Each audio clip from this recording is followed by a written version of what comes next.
You're listening to the N2K Space Network.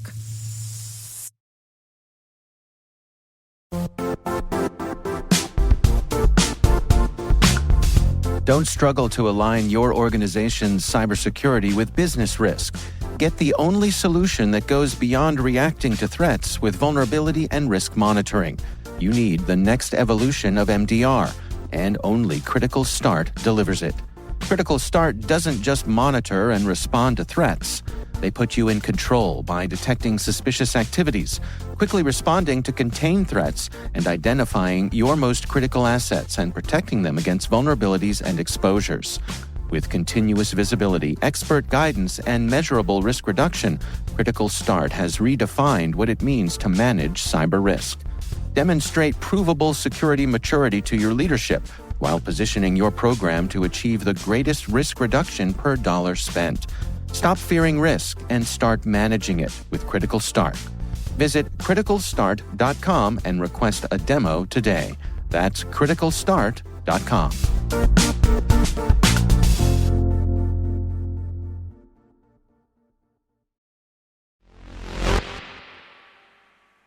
We're gathering hearts and minds on today's show to tackle some of the biggest issues in space. Our guests today have researched international legal perspectives on cyber attacks targeting space systems. And later in the show, I'll be telling you a little bit about the Artemis Accords workshop that's kicking off in Canada. Nobody gets to space alone, and nobody will be defending it solo either, that's for sure. T-minus 20 seconds to LOS Egress. Go for deploy. Roger roll. Today is May 21st, 2024. I'm Maria Varmazis, and this is T-minus.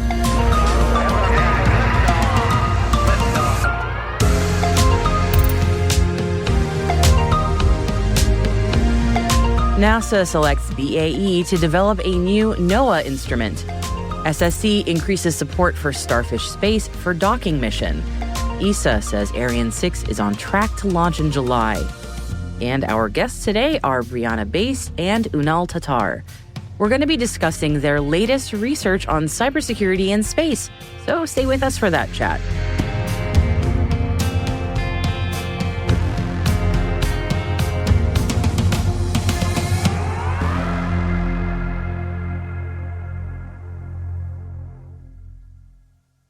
Happy Tuesday, everybody. Let's dive into today's briefing, shall we? And we're starting off with some big contract news. NASA has selected BAE Systems to develop a $450 million instrument for NOAA's Geostationary Extended Observation Satellite Program, which is also known as GeoXO. Who said climate monitoring didn't pay well? The GeoXO Ocean Color Instrument will monitor U.S. coastal waters, the exclusive economic zone, and the Great Lakes. The instrument will observe ocean biology, chemistry, and ecology to assess ocean productivity, ecosystem change, coastal and inland water quality, seafood safety, and hazards like harmful algal blooms. The instrument will provide updates at least every 3 hours and will deliver a more frequent and comprehensive view of ocean and coastal conditions than is currently available. The contract scope includes the tasks and deliverables necessary to design, analyze, develop, fabricate, integrate, test, verify, and evaluate the Ocean Color instrument, support the launch, supply and maintain the instrument ground support equipment, and support mission operations at the NOAA Satellite Operations Facility in Suitland, Maryland. The U.S. Space Systems Command has awarded Starfish Space a $37.5 million strategic funding increase, also known as a STRATFI contract, to build, launch, and operate an Otter satellite vehicle. That Otter will do a first-of-its-kind docking mission designed to provide 2 years of augmented maneuver for national security space assets. SSC's Assured Access to Space organization has expanded efforts to improve responsiveness, resilience, and strategic flexibility of U.S. assets on orbit. The Otter spacecraft will be capable of performing autonomous rendezvous, proximity operations, and docking compatible with a wide range of clients, including those that were never designed or configured for docking. This capability gives the U.S. Space Force a range of options to support existing assets and allow future assets to be supported without imposing additional configuration requirements. And it's good news from the European Space Agency on the launch of the delayed Ariane 6. ESA's latest update from the Ariane 6 Launcher Task Force says that the launch period and the first attempt for launch will happen within the first 2 weeks of July. Yes, this year. The tentative date for the first launch attempt is expected to be released during the first week of June. The tit-for-tat at the United Nations over weapons in space continues. This time, a Russian draft resolution that called on all countries to prevent, for all time, the placement, threat, or use of any weapons in outer space failed to get support. The draft resolution got 7 votes in favor and 7 votes against. Russia proposed the draft text following the U.S. drafted resolution last month, which Russia vetoed, that called on countries to prevent an arms race in outer space. And so it goes. A new report from NASA's Office of Technology Policy and Strategy provides agency leadership with new insight about how to measure the risks presented by orbital debris. The report, called Cost and Benefit Analysis of Mitigating, Tracking, and Remediating Orbital Debris, is Phase 2 of OTPS's work to address the technical and economic uncertainties associated with orbital debris. The new report directly estimates the risk posed by space debris, instead of risk proxies like the number of pieces of debris in orbit. Additionally, it measures the risk in dollars, modeling the costs that operators would incur from maneuvering spacecraft to avoid debris, from dealing with close approaches, and from damage or loss due to debris impact, and it simulates how the orbital debris environment will evolve over 30 years. Wow. Go check it out by following the link in our show notes, and definitely let us know what you think.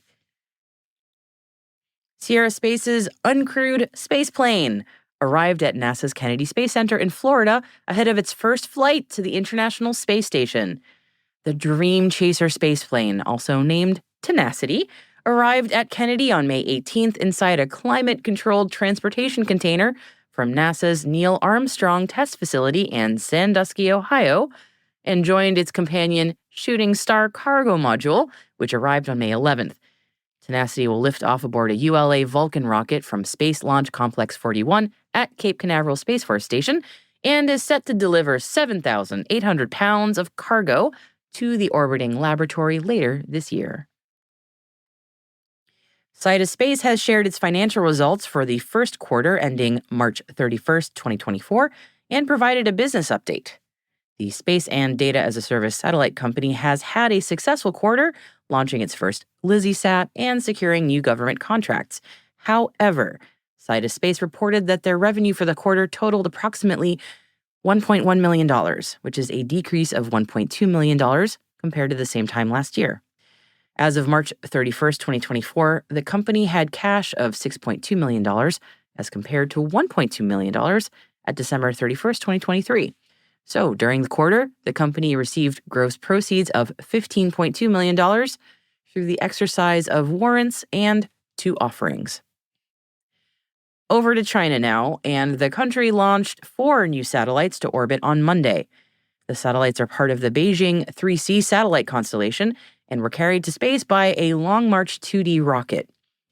The Beijing 3C constellation is a fleet of high-resolution optical remote sensing satellites that capture detailed images of Earth, offering valuable data for various applications.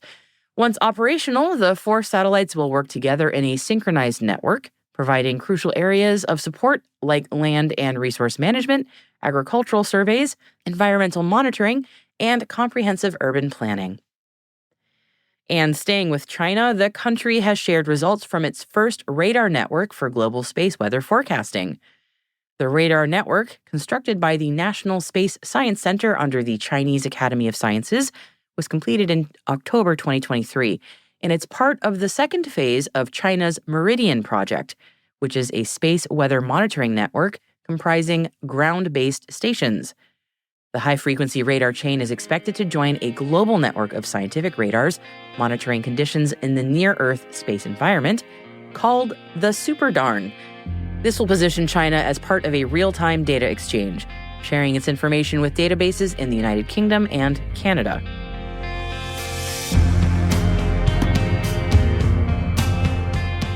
And AIAA has announced their Ascend Diverse Dozen for this year's conference. You can find out more about that story, along with all the others that I've mentioned, by following the links in our show notes.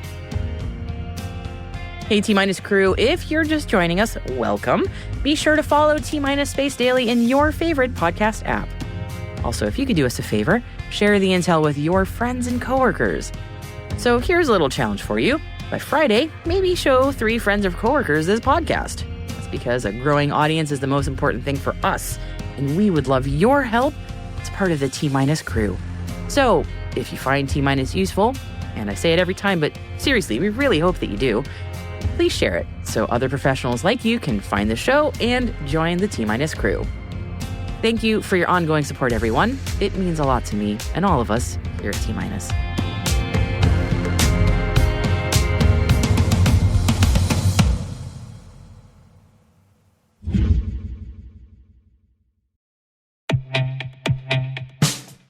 And now, a message from Cyberbit.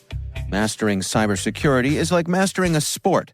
You build muscle memory through rigorous practice, then you train as a team to foster cohesion while operating under pressure. Like athletes, cybersecurity professionals thrive on hands-on simulation. But traditional courses, certifications, and open-source labs won't build you a winning team. You need Cyberbit. Cyberbit offers a hyper-realistic simulation environment for your SOC, IR, and C-suite to refine your skills, all using the market-leading SIMs, EDRs, firewalls, and WAFs they use every day. Cyberbit is offering CyberWire listeners a free live-fire exercise. Sign up your team now at cyberbit.com/cyberwire.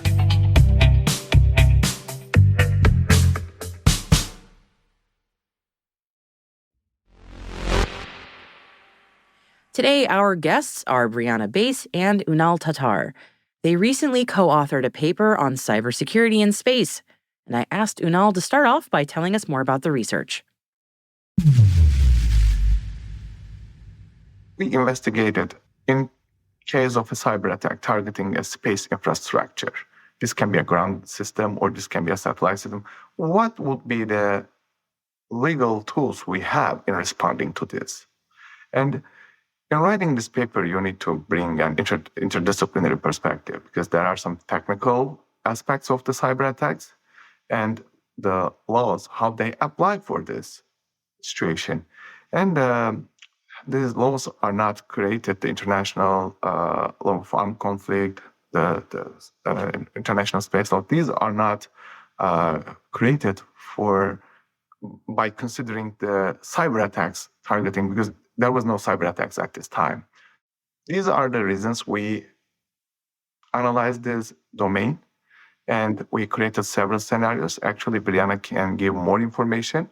I brought my expertise in creating the cyber attack scenarios and their technical details. Brianna and our third co-author is a lawyer, brought their legal expertise, and then together we wrote this paper. Yes, Brianna, please go ahead. My name is Brianna Bace. I'm a graduate of the University at Albany in New York. I hold a bachelor's degree in emergency preparedness, homeland security, and cybersecurity, and a master's degree in public administration and policy. So in the paper, just as a little bit of a brief synopsis, we created 3 realistic cyber attack scenarios in which the attackers were targeting space infrastructures, and that includes orbital and terrestrial infrastructure. And in each of the scenarios, a principle of international law was violated. So without going into too much detail about the principles themselves, we looked at the principle of sovereignty, the principle of non-intervention, and the principle on the prohibition of use of force. And in each of the scenarios, we created them in such a way where that principle was violated. And this was to demonstrate that international law can in fact be violated by cyber attacks, including on space infrastructure. Though, as we could talk about later, we ran into some of the common complexities when it comes to applying law to cyber, including the issue of attribution. Yeah. Would it be too much to indulge me if you could actually talk about each of those scenarios? Because I had the privilege of reading the paper, and I know we want people to read it. I know we don't want to give too much away, but they're really fascinating scenarios. I think it'd be really cool for people to hear a bit about what you all worked on and came up with, because I thought it was very interesting. The creation of the realistic scenarios is very important. They are hypothetical scenarios, obviously. We are not using the real nations or real attackers. But when creating these scenarios, making them realistic, although they are hypothetical, is very important. So when we're creating, we reviewed recent cyber attacks against space infrastructures, also recent cyber attack trends in IT systems, which can be replicated soon in the space infrastructure. So we created our scenarios based on that. And these realistic scenarios actually can be very useful because these scenarios we created can be used to play some tabletop exercise later by the readers if they prefer to use it. Brianna, anything to add to that? So scenario 1, we focused on the principle of sovereignty. And in this scenario, we framed it as a state aerospace manufacturing facility being hit with cyber attack. And the violation occurs because the attack actually caused certain systems to be permanently damaged and you needing to replace that software and hardware. You have the second scenario, we focused on the principle of non-intervention. That was, in that case, you have the two aspects of non-intervention. So you have the attack bearing on the matters of the state. So in this case, we had it where a master control station as part of the GPS system was hacked and they couldn't access the data that was being sent from the satellite. And the attackers said that they would not provide the data and it would actually continue their attack throughout the system. Unless the state that was attacked changed their policy, which is an aspect of non-intervention, that coercion element. And then our third scenario was focusing on that principle of prohibition of use of force. And for that one, you had a cyber attack causing real physical damage and injury to the state. And that, again, is what led to that violation. Fascinating. So you mentioned the complexities that came up here when looking into this, not just from the cyber side, but also space law, which, as I cover a lot on the show, there's a lot of gaps there, and it causes a lot of frustration, understandably. And I know that's the same in the cyber world, too, where technology is just far outpaced legislation pretty much across the board. Any commonalities in those gaps that you found, or are they unique to each sphere? Or what did you find there? So I think the problem of attribution is probably the widest. Wherever you're looking at cyber attacks, whatever domain you're looking at, that attribution issue is going to occur, especially when applying international law, because international law is based on state responsibility and accountability. And the way you prove state responsibility or that a state has committed a wrongful act is making that attribution.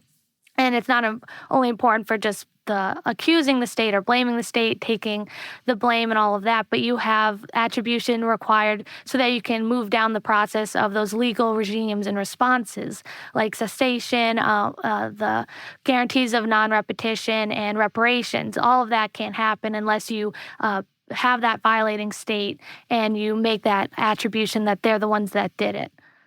This is a very basic question, and Brianna, I'll just stay with you for a second. This is a legal question. When there's an attack that affects a ground system, a space ground system, or a facility that is space-related but on the ground, and that then affects later something that is on orbit, is there a distinction in terms of the law about the physical domains that are being affected there, or is it looked at just systematically? From what I've found, you look at who owns that space asset. So even though it's in space where there is no sovereignty, that asset belongs to a nation, and that's what you're looking at in terms of territoriality when it comes to applying the law. Okay, so so in my mind, I'm overcomplicating things. Okay, so that's good to know. And just kind of, I think a lot of people think when they're looking at international law and applying it to space that it is overly complicated. But what I found from doing this paper is that you can apply those existing frameworks. It's just, and you kind of have to step back and not overcomplicate it and see that, oh, well, even though we are talking about space, someone owns that infrastructure, and that helps to apply the law. Yeah, I know. I imagine the complication comes into situations where it's not as clear about who owns what. Although right now in space, that's not usually an issue. But we've seen with things like space debris, it does become an issue because we don't know where that debris comes from. But attribution can mean two very different things in the cyber and space world. But it's amazing how much that's still an issue. Unal, I see you want to add something to this. Yeah, I think attribution is an important issue for, when the internet was created first, security was not a design principle. Because it was the internet was created for trusted parties, known people, known entities to use it, and it was not for commercial purposes. So now we're still trying to fix the underlying protocols because there are protocol vulnerabilities, and still it's really hard to fix them because the whole internet is running on them. I think space is not very different than this. When space was created, it was mostly for the nation's use. The commercialization was low, maybe, and more defense purposes. But now we are living in a very different era. So the dual use of this technology is huge. And since these systems and protocols were not designed for security purposes, the space engineers, they don't take security until recently, this is what I can say, as a design principle, because it's in the orbit, so we don't need to worry about it. People will not physically get into it. But the things are changing now. We see the cyber attacks. And now, in order to respond to it, you need to attribute who did it to deter them, to follow up what happened. And then, but the systems, I think, in the secure by design principles should be more applied in the space system development. And then we can see the attribution is more possible in these systems. Some great points in what you just said, and my mind can't help but go back to Viasat 2022, that attack, and how much the fallout from that just revealed that commercial companies need to understand that cybersecurity in their direction is such a priority. Some critical infrastructure domains, such as energy, they were the victim of cyber attacks very long time ago, and over time, they in this sector adopted some cybersecurity principles. And then minimum security requirements. Some other sectors like maritime, they are coming back later. Space is one of the newest ones which introduced cybersecurity in their domain. Very quickly, yeah. Yeah, very quickly. And with the geopolitical conflicts going around the world, it wouldn't be a surprise to see more of this cyber attacks against space infrastructures. Indeed. Yeah. I wondered if you could also walk us through you had mentioned these are hypothetical scenarios, and I want to emphasize these are hypothetical, but potential technical threats in the cybersecurity domain that would affect space systems. You mentioned a few of them in the paper. Yeah.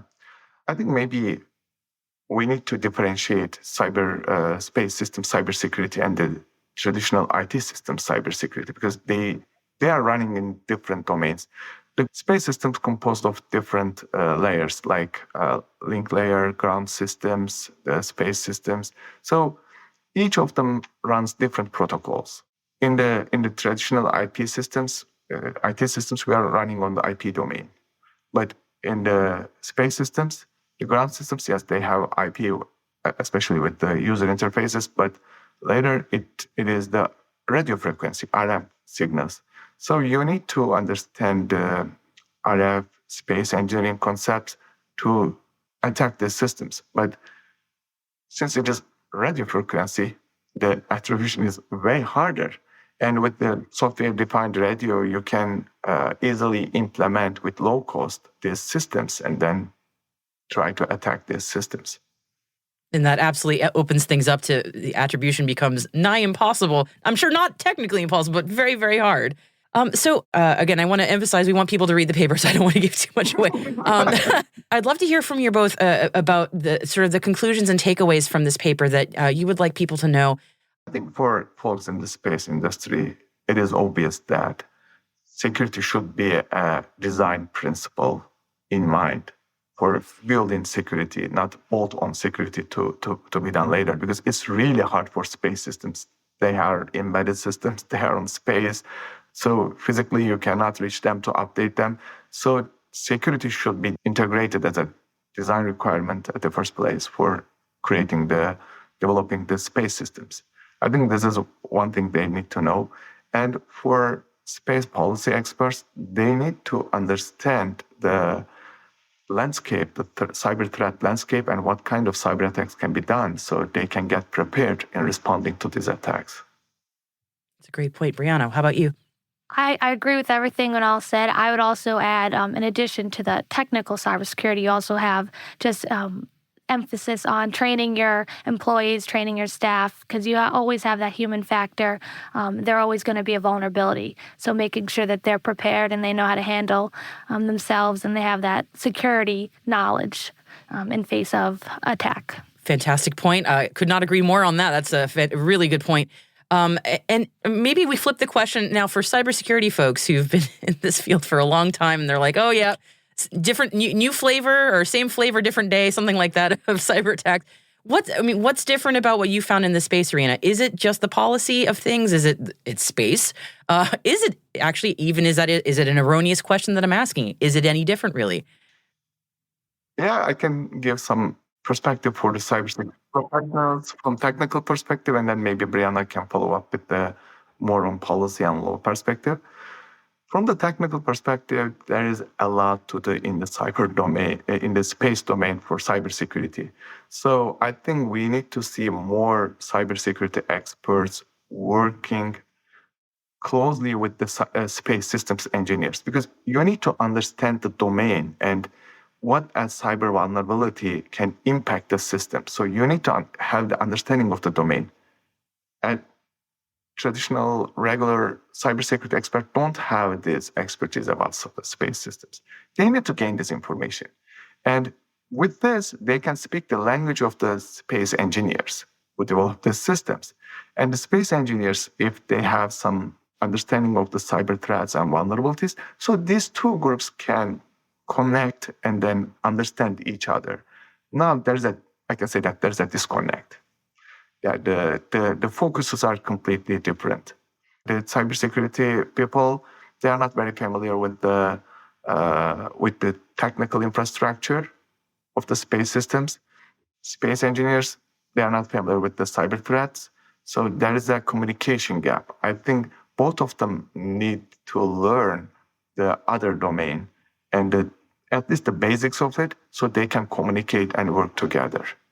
Sure. Speaking more towards the legal aspect of it, I think when it comes to applying international law to cyber, there's still a lot of work to be done, and there are a lot of efforts taking place, including our own research. I think it's important when you're applying these principles to know exactly when you're meeting certain thresholds of force or intervention. A lot of that is still unclear, like what types of cyber attacks meet that threshold of use of force, or what type of cyber attacks are actually a prohibited intervention. We have some widely accepted ideas of what those are, and we use those in the scenarios to create the violations. But there are so many different types of cyber attacks and so many different ways that they can happen that I think really understanding how those can violate, or whether or not those violate international law is important, because the more clearly defined our legal boundaries, the better, because that's policymakers and world leaders, they're using those legal definitions and laws to make decisions. So it's very important that they're as clearly defined as possible.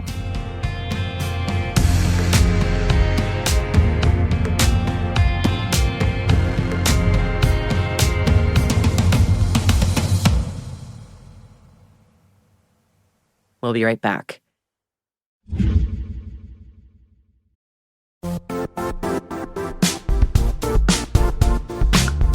And now, a word from our sponsor, Zscaler, the leader in cloud security. Cyber attackers are using AI in creative ways to compromise users and breach organizations. In a security landscape where you must fight AI with AI, the best AI protection comes from having the best data. Zscaler has extended its zero-trust architecture with powerful AI engines that are trained and tuned by 500 trillion daily signals. Learn more about Zscaler Zero Trust Plus AI to prevent ransomware and AI attacks. Experience your world secured. Visit zscaler.com/zerotrustai.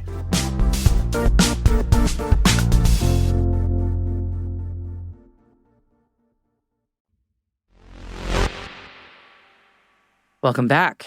And we're staying with the theme of collaboration today to prevent disasters in space. The second edition of the Artemis Accords workshop is being held in Canada this week. Representatives from 25 of the 40 signatories of the International Coalition are meeting this week to discuss principles for safe, transparent, and sustainable space exploration activities. The Accords reinforce the commitment by all signatories to enhance the governance of space exploration to support scientific discovery and innovation. Canadian Space Agency President Lisa Campbell and NASA Deputy Administrator Pamela Melroy kicked off the second edition of the Artemis Accords workshop at the John H. Chapman Space Center, which is CSA headquarters. It's worth noting that in October 2020, Canada became an original signatory of the Artemis Accords and continues to work with international partners to further develop and refine the international framework for the next chapter of space exploration. And we're looking forward to hearing more about the outcomes from this workshop series, and we'll, of course, bring those updates to you, dear listeners, when we have them.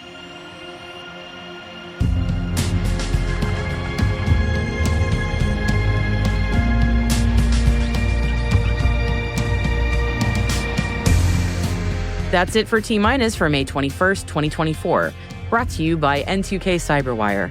For additional resources from today's report, check out our show notes at space.n2k.com. We're privileged that N2K and podcasts like T-Minus are part of the daily routine of many of the most influential leaders and operators in the public and private sector, from the Fortune 500 to many of the world's preeminent intelligence and law enforcement agencies. This episode was produced by Alice Carruth. Our associate producer is Liz Stokes. We are mixed by Elliot Peltzman and Trey Hester, with original music by Elliot Peltzman. Our executive producer is Jennifer Iben. Our executive editor is Brandon Karp. Simone Petrella is our president. Peter Kilpie is our publisher. And I'm your host, Maria Varmazes. Thanks for listening, everybody. We'll see you tomorrow.